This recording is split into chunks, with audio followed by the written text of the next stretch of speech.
Welcome to episode 418 of the Barcelona podcast, brought to you by the Blue Wire Podcast Network. I'm Jay Hilton, and he's Rafa Aldamui. And Rafa, we've got two main things on the menu with a little bit of an appetizer in between.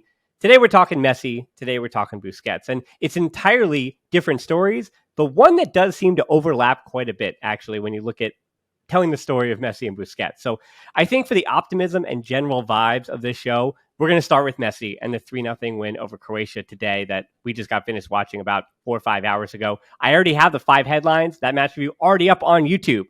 Believe it or not, I actually got to the work and did it right away. So it's actually already on the internet by the time you hear this. So check that out or hear some of it here because, again, I have the numbers that are just too good not to say twice. But yeah, I would say starting with Messi makes a little more sense because of the vibes.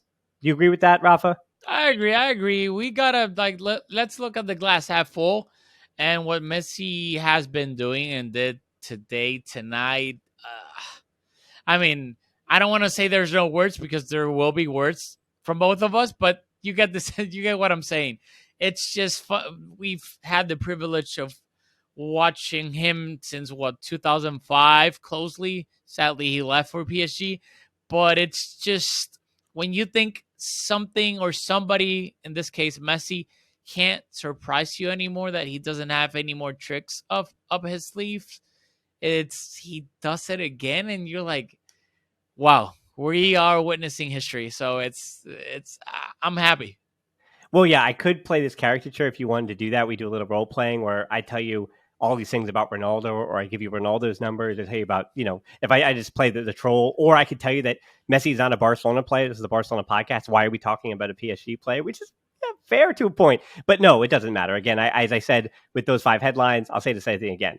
I dedicated so many hours of my life, not to just watching Messi, but to, if I had $1 for every time I even replayed or wrote about the napkin story with Carlos Reixac with the napkin and the signature and all that stuff, or researching some person that helped him in some way, or an agent or whatever, and every little story that I could possibly read about a guy for 17 years, right? Exactly. Like more than half of my life have I dedicated towards figuring out what makes this man tick, right? Reading books, literal books that friends of the podcast have even written, and trying to figure out what's next for him.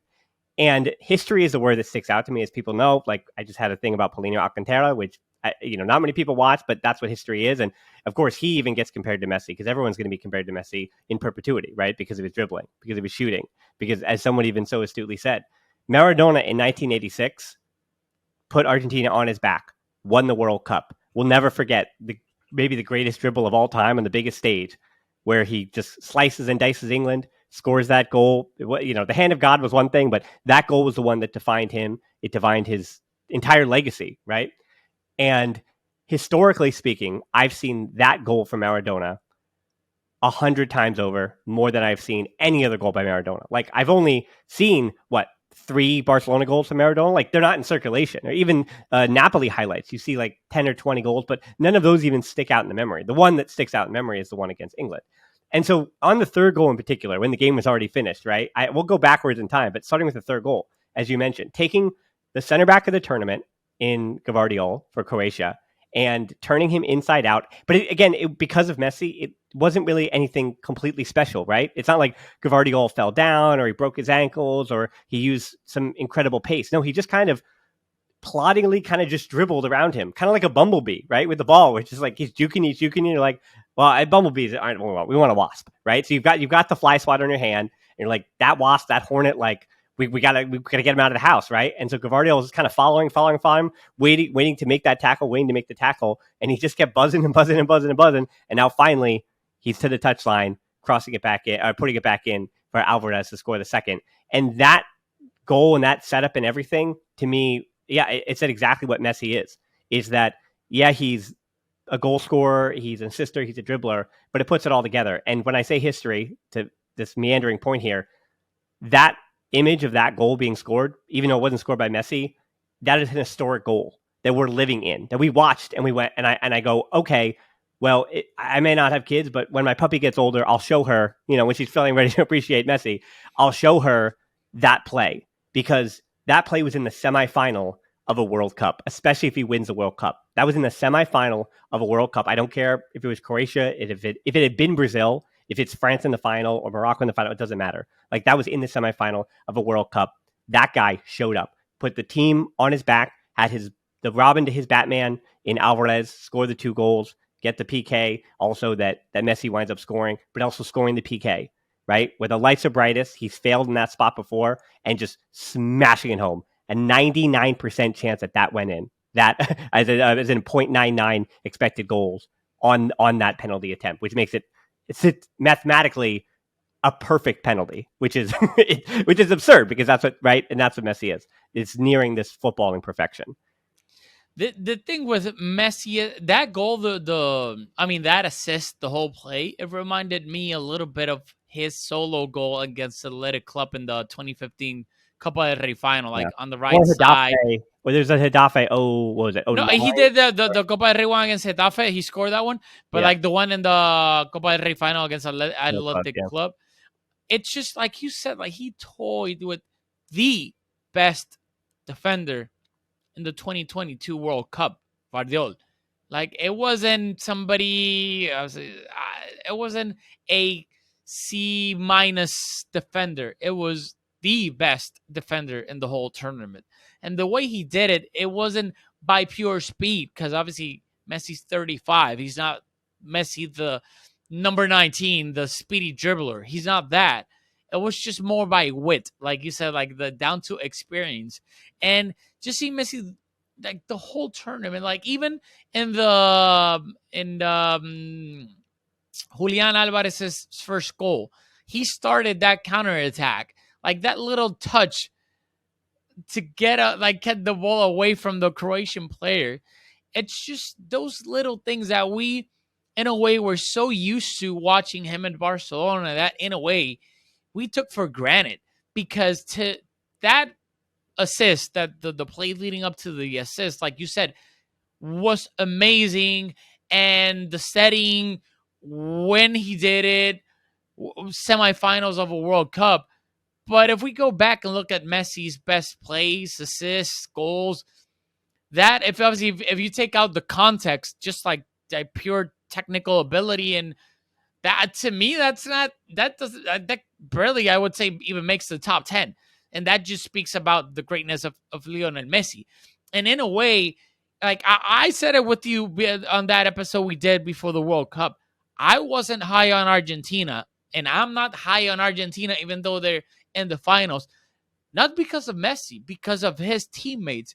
And I've been gladly surprised that Messi's World Cup performance, like the way he's put this team on his back, like the only way, in my opinion, you can explain Argentina making the final is because of Lionel Messi and his greatness. Yes, like some like teammates have been good, like Julian has been, like you said, I love that analogy. Like he's been his Robin, and he's done a great job at it. But without Messi, once again, this team, I don't think they don't make it out of the group stage. And the way he's, again, put the team on his back, it's just, I think this performance of Messi at this World Cup will be one of the performances that gets talked about from now until forever. It's been that amazing to watch. Well, what I do like about this Argentina squad, and I think the success that they've been having in the knockouts is helpful to this story. But this Argentina squad, again, you and I discussed it, and even the purist who comes on sometimes, he kind of nailed this point in one of his videos, that this Argentina squad is almost admitting, because Messi is 35, right? Because we're not having this conversation or discussion or this theory about what role does Carlos Tevez have to play, or Sergio Aguero, or Diego Militao, or even Gonzalo Higuain, right? Even Angel Di Maria when he was in his prime. What role did those guys play, right? It's not a matter of them doing it for Messi, but what do those individuals bring to the table? But this team, and it's very telling that this team starts Julian Alvarez over Lautaro Martinez, because I think in all those other 4 incarnations of Messi at the World Cup, Lautaro Martinez is a starter over Alvarez. Because while Alvarez, he's plays for Man City, he's a good striker, he is still 21, or 22 rather. He's turning 23 in January. He's still on the up and up. Like even at 23, though, he was in Argentina for a long time. So he's still unproven, again, even though he plays for Man City.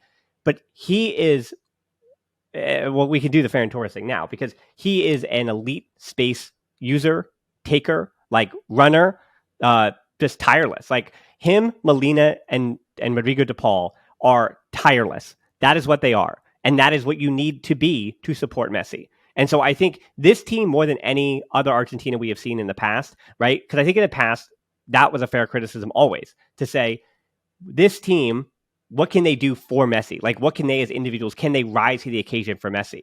And I think the burden of this World Cup is so solely on Messi.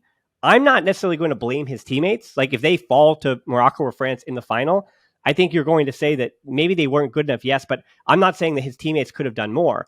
I'm saying that this team was constructed around for Messi. And if Messi fails to reach it, that's fine. Like, I can almost live with that. I can accept that Messi fell short, but this team that was there, I think this team was built for him to get the best out of him, and they have. Like again, like Rodrigo de Paul and McAllister and Enzo Fernandez and Paredes, like that four in the midfield.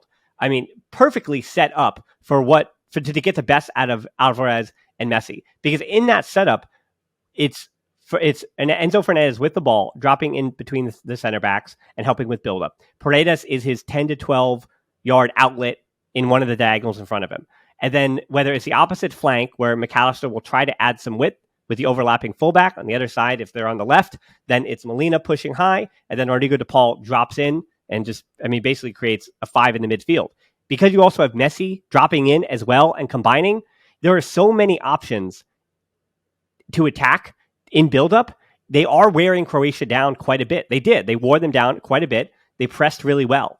Between Alvarez, De Paul, Molina, you are actually talking about elite pressers. Like, are there things Molina doesn't do? Are you afraid of him in 1v1 situation against Mbappe? Of course you are. Like, of course, if it's Mbappe. Of course. Like, because he is not necessarily a top tier 1v1 defender. But, I mean, I said this in the match review, that Atletico Madrid, and as much as we hate to admit it, Diego Simeone's fingerprints are all over that Argentina side, because that is a side that has 1.5 really, really, magnanimous attacking talents who are able to, use creativity and bring something out of it anywhere. That's why so many people are asking for Di Maria to play more, because you're like, where's more creativity come from Argentina? Because it's not. But because very much like I guess you could say Koke, but even when Diego Simeone was trying to get the best out of João Felix, it's basically João Felix and 10 guys who are kind of running around and saying, we're going to defend João Felix, do something. And that's what Argentina is right now. It's Atletico Madrid's De Paul. It's Atletico Madrid's Molina. Again, it's Alvarez, who played for River Plate, but also plays for Man City, which is one of the best attacking or pressing sides in the world. So you have this elite presser and these elite attacking, like counter-attacking built in a boring term of rest defense. So I actually push back a little bit and say, while they have been bad, if they succeed, it was on purpose. It wasn't just the genius of Messi. It was that this team was built for the genius of Messi in a way that I don't think any other Argentina side I've seen so far has been. This reminds me a little bit of the 2014 World Cup team under Sabella, in a way that in that group stage, they were trying to play like attacking football, pressing high up. The defensive line was very high up. And even though they didn't concede that many goals, they were conceding a lot of great goal-scoring opportunities. Like, I think it was a game against Nigeria. I don't know how Nigeria didn't win that game. Yeah, and then as soon as they came out of the group stage, Sabella realized, if we play like this from the round of 16 onward, there's no way we're going to do anything. So they were just like, if we want to win, we can't play like that against the better teams. So they just dropped back, crowded the midfield, and then just let Messi be Messi, pull the rabbit out of the hat, and that's what they're doing. Like, as much as I'll be honest, Rodrigo de Paul with the ball at his feet is probably one of the things that I despise the most in this world. But that being said, Rodrigo de Paul without the ball at his feet is amazing in this Argentina squad. Like, the way he presses, everything that he does defensively is amazing and complements Messi in a way that I do agree with you that at Messi at 35 years old, if you like, you have to build the team around him in this way that everybody has to run for Messi. And that's exactly what they're doing, and they're doing it at an incredible level. And Rodrigo de Paul with the ball at his feet may be one of the I don't want to say the worst, but like the I don't want to see Rodrigo de Paul with the ball at his feet for more than 1 second. If he steals the ball, if he gets it from someone, I want him to pass that ball as quickly as possible to someone else that can do something with the ball.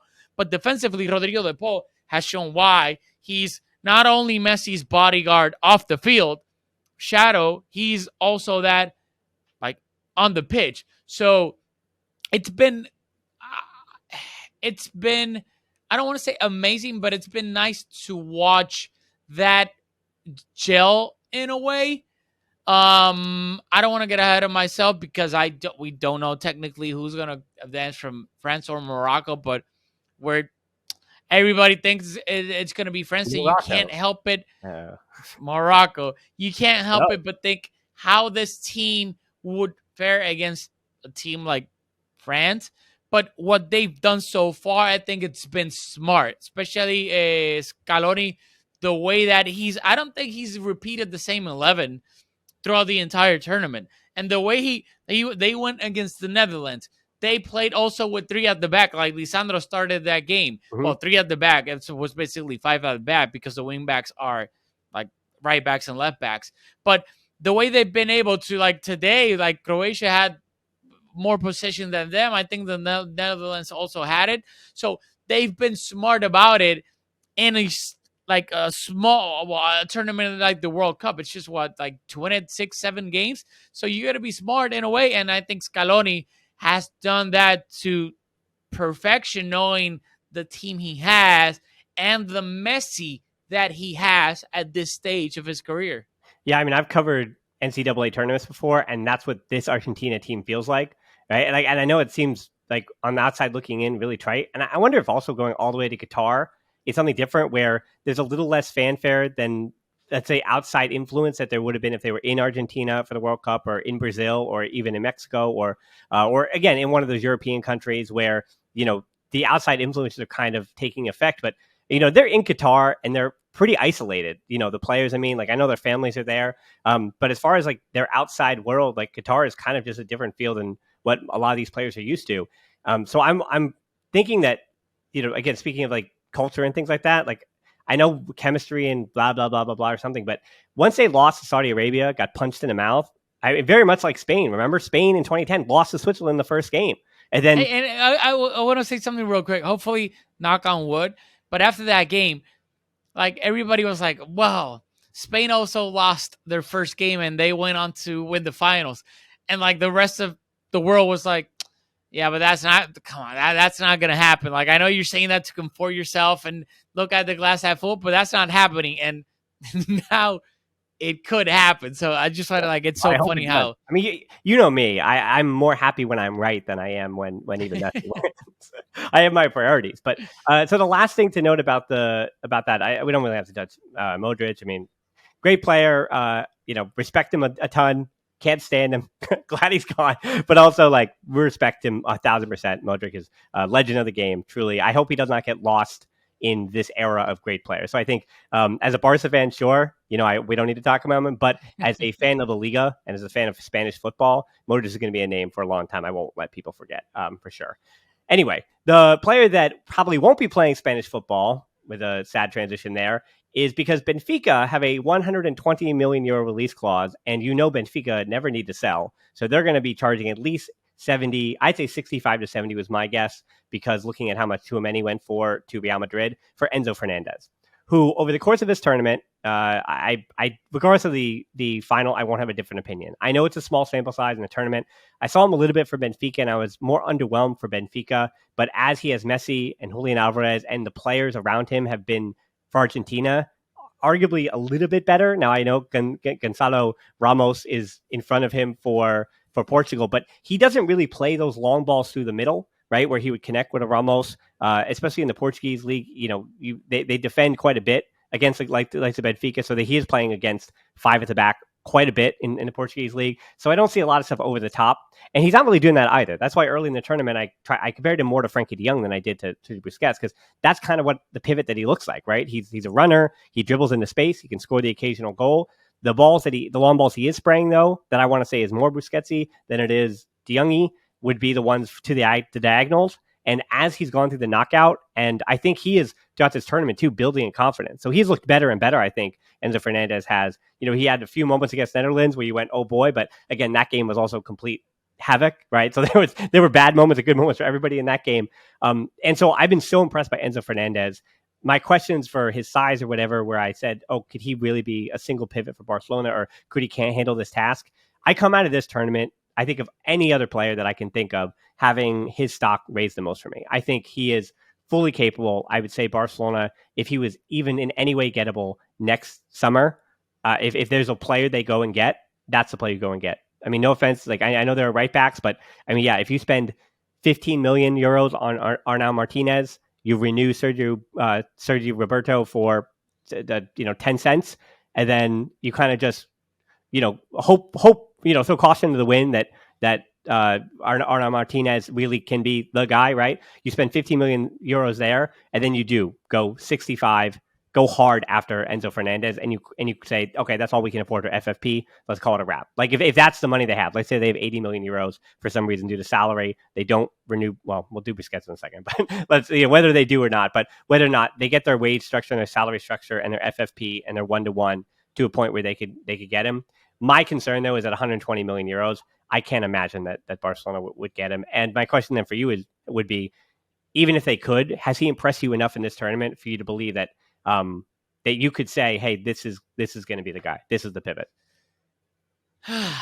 The thing is, I personally hate valuing players during the World Cup because I firmly believe there's some people that give the World Cup like a high standard because of like the importance and whatnot. And yes, to a certain point, that's true, but also it's just such a short sample that obviously if you have a great World Cup and I've seen an amount of work from you before, then of course like Mbappe, like he's been amazing for the past 4 years and he's having an incredible World Cup, then yeah. But if I haven't seen that from you before, and all of a sudden you have the best 4 to 7 games of your life, like James Rodriguez at the 2014 World Cup. Yeah, he was really good at Porto and whatnot, but nobody before the World Cup was talking about, oh, we need to spend this crazy amount on James. He had the best games of his career. He was simply amazing.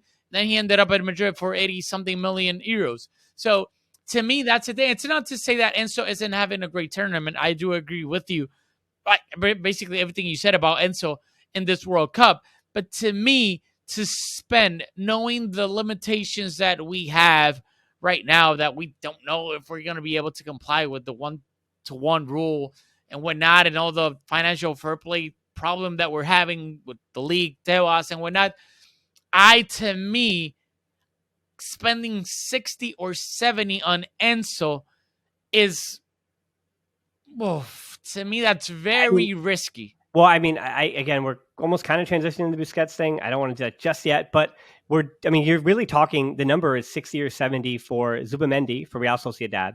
You're talking 45 for Ruben Neves, who, again, based on what he's done for Wolves this season or for what he's done for Portugal, 45 for him, yeah, it doesn't make anybody excited. So what I keep saying about the pivot thing is the same thing about like the fullback market. Like when people like disparage Dest, where it's like, there are only so many options. And at some point, you are going to have to bite the bullet a little bit. And if I'm going to bite the bullet, and I think what your argument is saying says a lot about, no disrespect to Amrabat for Fiorentina, but we've seen Amrabat, right? He's 26 years old. We've seen him around. He played for Watford. We saw him at Watford. We've seen him for Fiorentina. And we kind of know who he is. And in that Morocco system, where he has these elite fullbacks and these elite wingers to spray those long balls to, those diagonals to, once his teammates are not Hakimi and Mazraoui and Ziyech, like, then it doesn't really work so much anymore for him. Like he can't do that on his own. And then Fiorentina have, good players. They have decent players.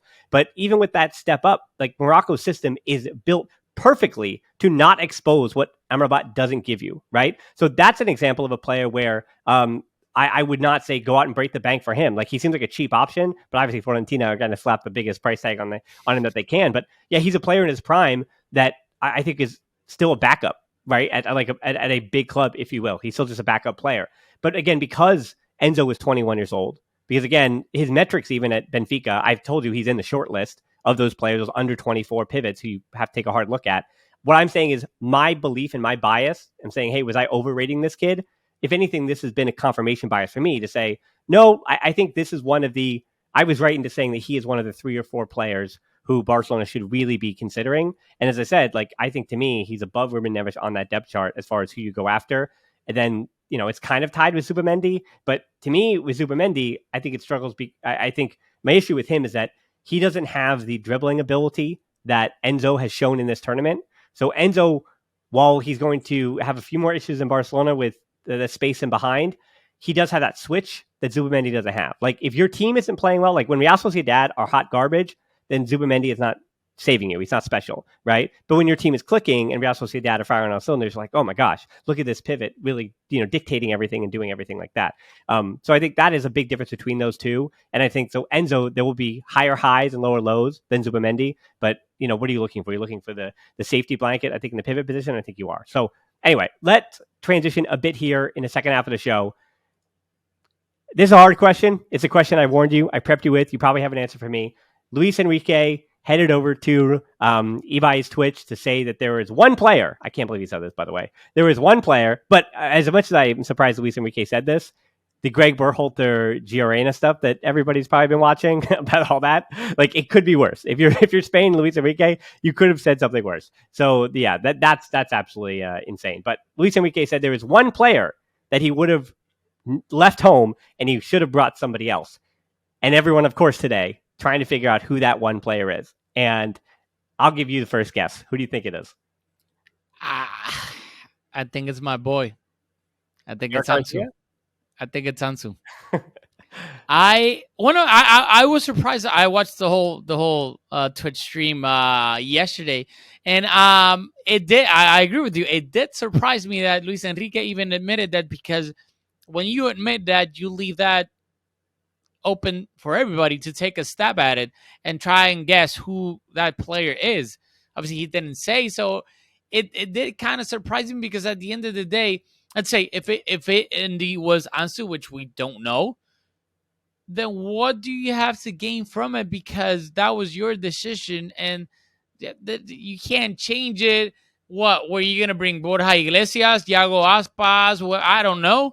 It's just like, it doesn't serve well to anybody. And Luis Enrique has never, like, in a way, so far that I know, like, he hasn't been prone to be Mourinho-esque, to throw players under the bus that way. So to me, it's like, if you're not, like, obviously I didn't want him to say a name, but if you're not even going to say a name, then why say that? Because now it's like open season for the Sharks and the media. Yeah. We're talking about it here as well. So it's like, it did surprise me. But if I would have to take, like, some people were also saying Guillamon. If you look at it, he took what? Laporte, like, center backs. He took Laporte, he took Eric Garcia. Guillamon, I know Guillamon also plays in the midfield and whatnot, but let's say let's count him as a center back for all purposes. Did he take a fourth center back? Maybe Azpilicueta as a right back center back, technically. A hybrid, yeah, but like, he took 3 center backs and only played 1, having Rodri, who's a pivot, as his other center back. So if it wasn't Ansu, which I think is a fair guess, it could be Ansu, we don't know. The other thing that kind of made sense for me in a way was one of the center backs, like either like Eric, but in a way, I don't think it was Eric, because he's had Eric before. That's it. So that was my argument for Eric. I think it, like, maybe, like, if I had to take a guess, I would say maybe Guillamon. Like, it was either Ansu or Guillamon. So it's like because the rest of the players, like, I don't think, like the forwards, whatever. I think it's Ansu or Guillamon. Who do you think it is? Yeah, I mean, the guess would have been Pablo Sarabia, but on that very stream, he said, I wish I had played Sarabia even more instead of playing him less. The reason for Ansu, why I say I don't in any way think it's Ansu, is because if it Yeah, especially if it's a Barca player, it's definitely not Ansu because even though he didn't have a bigger role, even though you would have expected more from Ansu, Luis Enrique watches Barcelona, right? He knew exactly what he was getting from Ansu. If anything, we've heard it before. Luis Enrique was in almost constant contact with Ansu and his people about his fitness, about the state of his confidence, about everything that was going on. A month before the World Cup, Luis Enrique came out in one of those interviews and said, "Yeah, I really want to give all my faith and everything to Ansu and say, hey, you're working your way back. It's going to take some time, but we have total faith in him, yada, yada, yada." And that's why I don't think it's Ansu. I think Luis Enrique had a full understanding that Ansu is right now who he's been for Barca, which is hopefully capable of something else in the future, but not exactly where he's not the superstar, the star that we initially thought he might be, but he might be working his way back to that moment. And he brought him on the field in exactly the right moment when you would have played Ansu in this tournament based on what he'd been for Barca. It's that, hey, this guy can do something here. He could have some kind of moment, and we're going to roll the dice on Ansu. And that's what Ansu was. He was a roll of the dice. And I don't think that Luis Enrique pulls that back and says, I'm not going to roll the dice again the same way. Because I think he knew exactly what he was getting there. And then to the Eric point, you said exactly. He was a regular for Luis Enrique leading into the World Cup. So, and I think playing Rodri at center back was the plan all along, to get both Rodri and Busquets on the field at the same time. Because you want to get, and Luis Enrique said that about Busquets too. Like the fact that he would say, hey, we'd love to have that guy at the next World Cup, which everyone's like, what are you talking about? That's insane. I mean, he's no longer the coach of Spain, so we'll have to see about Busquets' Spanish future. But to say that tells me that Busquets is always going to be in his plans. Rodri obviously is always going to be his plans. So how do you get them both on the field at the same time? And that's why I kind of do put my money on, as you mentioned, Guillamon or Yeremy Pino, two young players that Luis Enrique didn't really use prior to and hadn't really worked with that many times at the national team. So I think there's an idea that he felt like he lost a spot that he could have filled for a player that could have made an impact, where Pino for him just wasn't ready, right? Like he felt like he was wasting a 26. Or Guillamon, who's been good for Valencia, wasn't exactly what he needed as both either a center back or as a defensive midfielder, an extra midfielder to put on the field. He didn't do exactly the jobs that he was expected to do, right? He wasn't a master of one. He just was a jack of all trades for Valencia, as we see. Now, if it was a Barcelona player, this is one I haven't seen yet, so I'm gonna zag on you a little bit. I think it's actually Alejandro Balde if it were a Barca player. I don't think it is, but if it was, it's Balde. Because I know he played regularly, even had a start. But it's the same argument, and that's kind of like the fact that he played regularly is the argument I used for why it wasn't Nico Williams or Ferran Torres or Marco Asensio, because I think, those players, if Luis Enrique was using a player a lot like a Nico Williams, that probably wasn't the guy he would have replaced. But the fact that Luis Enrique would have selected another left back if Gaia didn't get hurt, and he was kind of like, oh, I had to rush to make this decision, and Balde wasn't really, maybe I should have gone with Alex Moreno or another left back to throw in here instead of Balde because of those two blunders. Like maybe this player who I saw for Barca wasn't ready for this moment. He wasn't ready for international football, because a reminder, he made his Spain debut in that first match. Like this was it. Like he had never played under Luis Enrique. And so this is the first time he really got to see him and work with him. So even though he was good, I think those two blunders may have made Luis Enrique rethink the selection of Balde. But as I say, I still kind of go with Guillamon instead, because the other defenders, this is doing the digging. My wife and I do play this Sherlock Holmes game, so I always feel like I'm like super smart when I get it like one or two before. So I looked at the preliminary squad. It had Sergio Ramos, Inigo Martinez, Diego Llorente, Marcos Alonso, and Arnau Martinez. So technically, Alonso was the only left back even from the preliminary squad. So Alex Moreno wasn't even named to the preliminary squad. And I would trust that Luis Enrique wouldn't have swapped out Alonso for Balde if he could do it again. I think he still goes Balde under Alonso, because again, Luis Enrique is a man who I generally trust with his selections. So that would be my one conspiracy about Balde, that he might be saying, I had to make a rash emergency decision to bring in Balde for Gaia, and maybe I should have gone with a more veteran player. I would have done something else.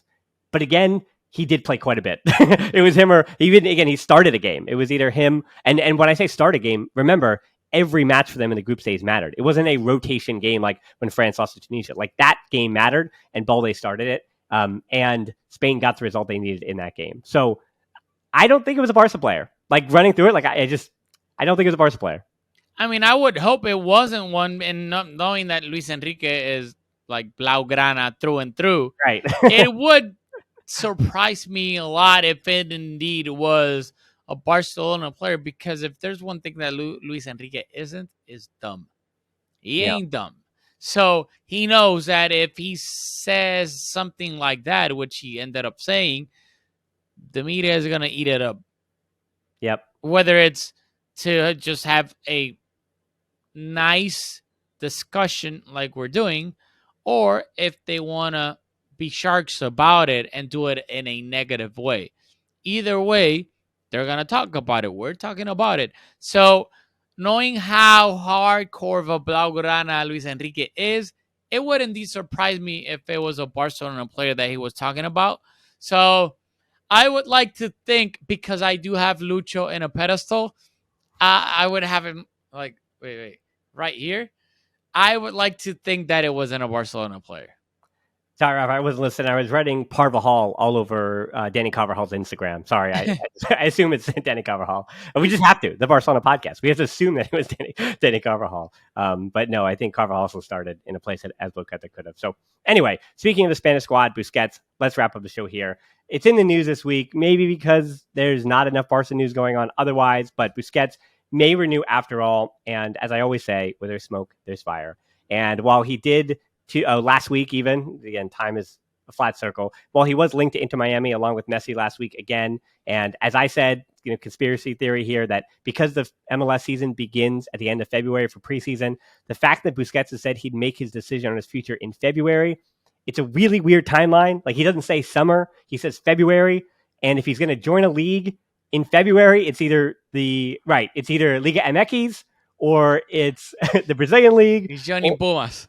Or it's MLS. So I think there's smoke, there's fire on that. But in the same regard, I think this actually says the renewal thing this week says more about the club than it does about Busquets, because it was reported by, what was it, Sport? I don't want to get it wrong. It was either Sport or Mundo Deportivo. It was one of like the Catalan tabloids more than it was like coming from like an actual like reporter, individual like reporter sticking his neck out.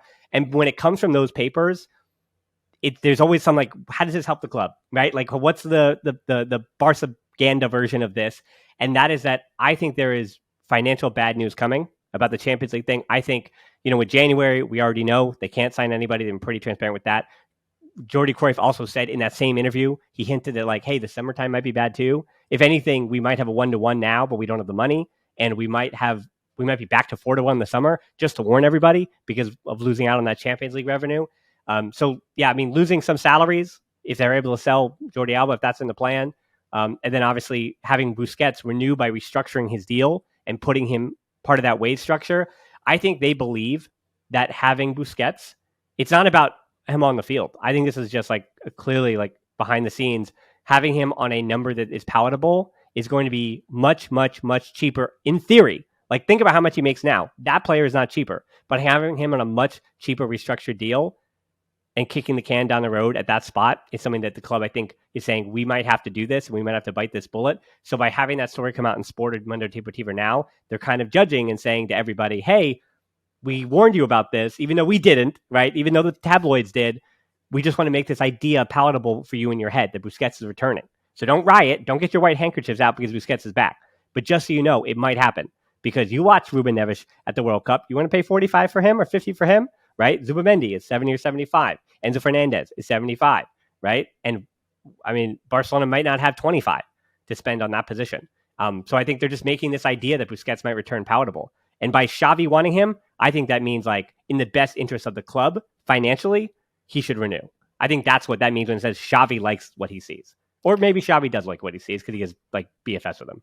I'm afraid that that's exactly what it is, because I also saw a column from Javi Miguel. He's like the Barcelona writer for as.com in Spanish.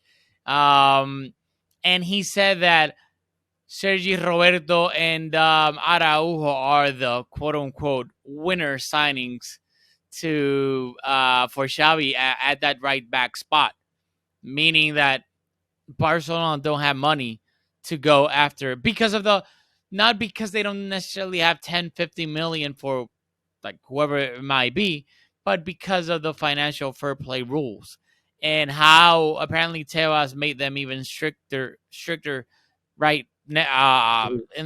In recent weeks. So I saw that, and then I saw the Busquets rumor a few days after that, saying that they were like obviously the renewal rumors.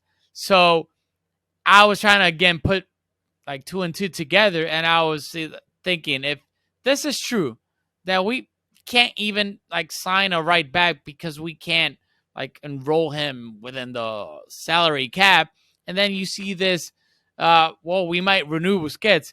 Like the only reason that that might make any sense whatsoever would be financial reasons because of fair play, and fair play during the summer we would have to go back to like 1-4 rule and whatnot.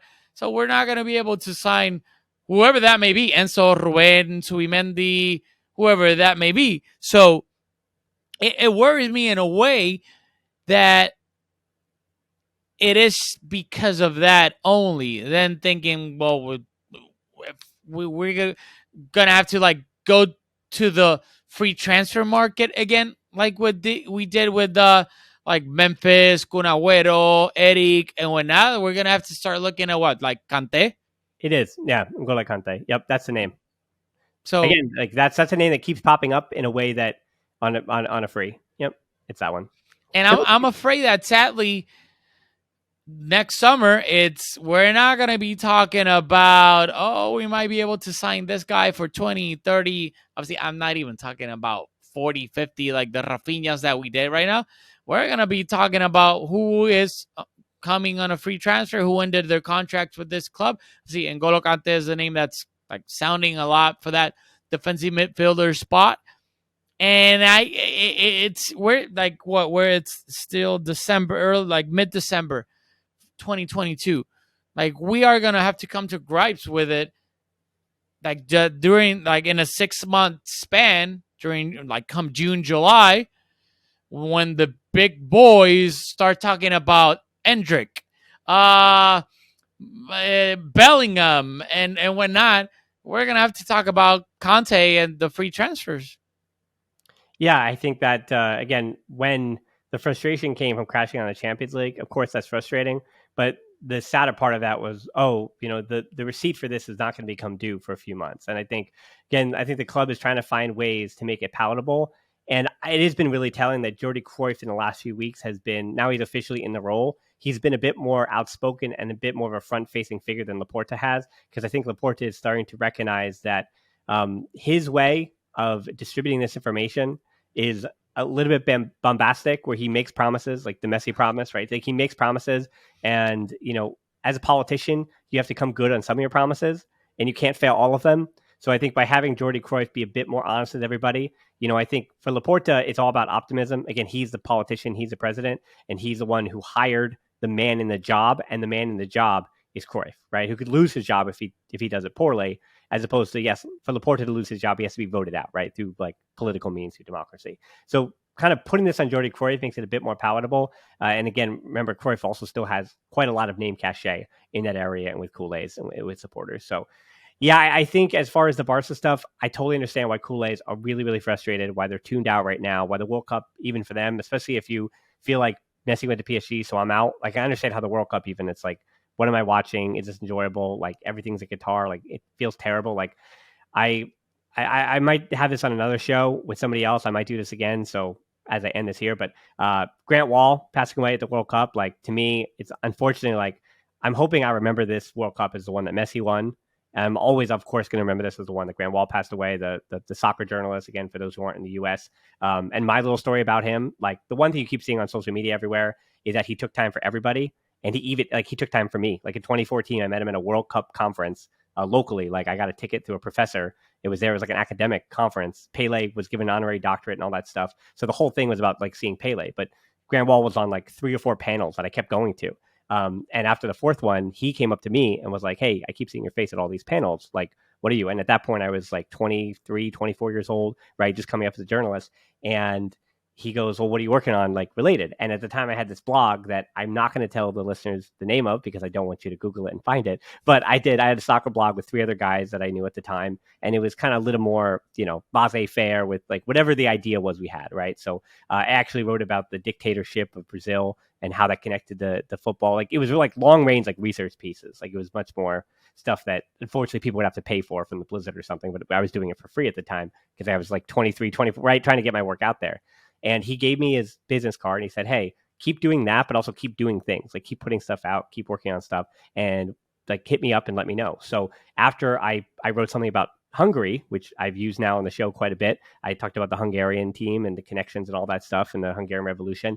And I sent that to him and he gave me feedback and went back and forth for, a few months on that piece and then some other things. And as far as when I even started working for the podcast, for Barca Blog back in 2014, 15, got in touch with Frances. And one time he just had sent, like I had sent him an email about like, oh, hey, I'm doing this now. And he said, that's great. Right. And that's all he said. But, Grant Wahl, as I said, made time for me. But again, he also made time for all the people that you see that are front facing everywhere. CBS, Fox, ESPN, wherever. He knew all of those people, every single one of them. Like, whether it was LeBron James and The Chosen One back in 2003 at Sports Illustrated. I remember reading that story. I had SI at the time as a youngster, as a teenager. And so I read that stuff. And then when he moved over to the soccer, he was a soccer journalist. Like, again, for those who aren't in the US, like they may not understand, but he was the guy. Like he, not to even stood up for soccer, but he got into a lot of arguments with the people. I have friends in this industry. He got into arguments with them because he was so devout with standing up for the Women's World Cup, standing up for things to a point where it almost seemed like almost bothersome, right? Like that he was so devout to what he believed that he was always willing to ruffle feathers and upset people, like especially like on the MLS side where he would like really be critical of the league in ways that just kind of like, it's difficult to accept that criticism, right? At times. So people didn't like and want to accept that criticism. But yeah, so Grant Wahl is a huge loss. Definitely one of the ways that I'm going to remember this World Cup. Just an absolute tragedy there. And I know people have also hit me up about the conspiracy parts of it, but if you've been following the story, his brothers come out so that there was no foul play. This is just a man who was overworked, got sick, and I mean, they didn't have the proper medical care available to him fast enough. And so there's a difference between negligence and nefarious reasons. And this, unfortunately, like as many medical cases are, is just negligence. And it's sad. And that's the saddest part of it, I think. But yeah, Rafa? No, so I mean, obviously, I didn't know him personally. I didn't know who he was, and he came to Puerto Rico. There was a friendly a few years ago, before Hurricane Maria between Puerto Rico and the U.S. He was here, so there's journalists that I know that met him as well, and from what I've read and seen, like from everybody, like the U.S. soccer journalists, like I saw Sebastian Salazar's bit that he did on Grant Wahl, and basically how like saying that he stood for like the ethic of the sport and whatnot in journalism. And it is, I mean, it is a truly sad moment that happened during this World Cup, and nobody will forget about it. And like you said about the foul play, like we don't know, and hopefully like nothing happened. Not that it would make it any like it won't make anyone happy because sadly he did pass away. But it was nice seeing the like so many heartfelt stories about people that knew him, like you, like just right now, also adding to that, saying that how much, because to me, that's something that I personally value, especially people that are in media and in a way are famous. They're famous. It is what it is. They're Yeah. famous. They're influencers. And not all people are humble. Like you and I, like we've worked, we've worked and we work in this industry. Yeah. Like I've worked at ESPN and other like TV channels and whatnot, and you value who is really humble. Like even as soon as the camera stops, you do know who is genuinely humble and who's just like putting up a front. And as soon as that camera stops rolling, they're not humble. You know that. So to see that many heartfelt stories about how genuine he was and how he did like to help everybody. Not just like, I'm going to help you because you're famous like I am, but you're a little kid attending these conferences. And that story that you just said is really cool, that him noticing you like, hey, I'm seeing your face all over the place. Who are you?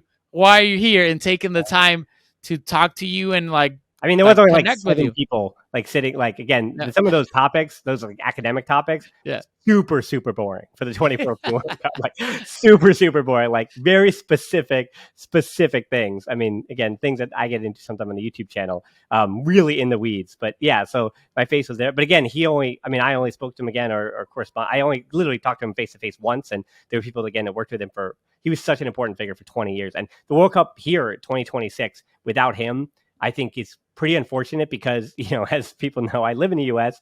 I love the U.S., but also the U.S. has like dramatic flaws that I think always kind of need to be spoken about and exposed. So I really hope that while I can't expect the big cable networks to do, their criticisms and the due diligence, I know that Grant Wahl would have, and I do hope that some people fill that space, fill that vacuum, and say, hey, U.S., great, I'm glad. Let's wave our American flags. Let's wave the Mexican flags. Let's wave Canadian flags. But there are negative things that happen because of the World Cup. And it may not be as front facing as migrant workers are dying like a guitar, which is like really easy to be like, that's the problem, or Yeah. this is like one of many problems. But the US is going to have its own problems that I hope, journalists are brave enough to be critical of. Again, like it was something that, again, with you and I've trained myself in other skills where I didn't have to be a front facing brave journalist, right? Like that's what I studied to be. That's what I tried to be for a few years. And I was like, no, I'm going to learn how to click on the computer and learn how to make things pretty and edit and things like that. And then find my own voice in that way. So yes, surely it's a voice and it's a